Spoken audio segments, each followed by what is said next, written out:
Со донесувањето на новиот закон за основно образование се донесе и одлуката за целосна инклузија на децата со попречености во образовниот процес.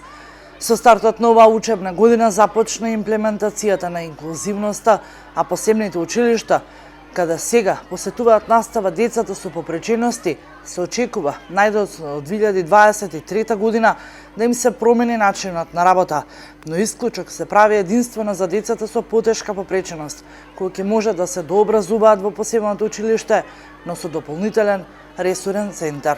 Он има генерална улога за вклучување на сите можни услуги кои што ќе може да се нудат на терен, односно конкретно за училиштето во Ново село, ќе може да нуди услуги и сервиси на регионално ниво.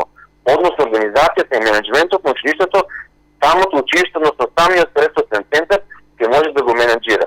Што значи дека за вработувањето на дефектолози, за ангажирањето на персонални асистенти, на образовни асистенти, на сите услуги ќе бидат токму преку оваа институција.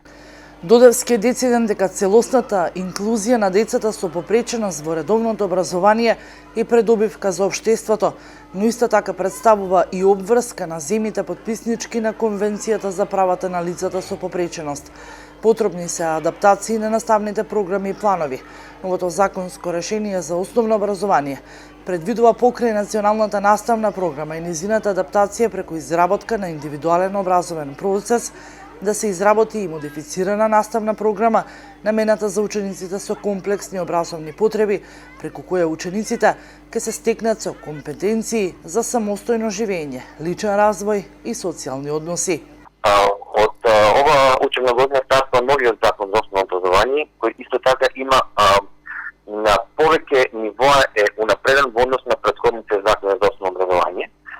А тоа значи дека со овој закон се разработува и се имплементира новиот систем за инклузивното образование. Односно, новото образование, образованието за учениците со попреченост ќе биде организирано на повисоко ниво. Тоа значи дека веќе и образовните институции согласно законот мора да обезбедат, односно во соработка со Министерството образование и наука, мора да ги обезбедат потребните услуги и сервиси за учениците со попреченост. На организиран начин веќе и законски се обврзуваат институциите, односно училиштата, да работат на пристапност, на обезбедување на сите услуги како што се лични асистенти, образовни асистенти, асистивна технологија, тоа се вклучено во закон. Инклузијата во образованието подразбира вклученост на сите деца во наставните и воннаставните активности на училиштето. Инклузивното образование овозможува пристап со кој се дозволуваат потребите за учење на сите ученици во еден образовен систем, а неговите начала се базираат врз основните принципи на Конвенцијата на правата на детето.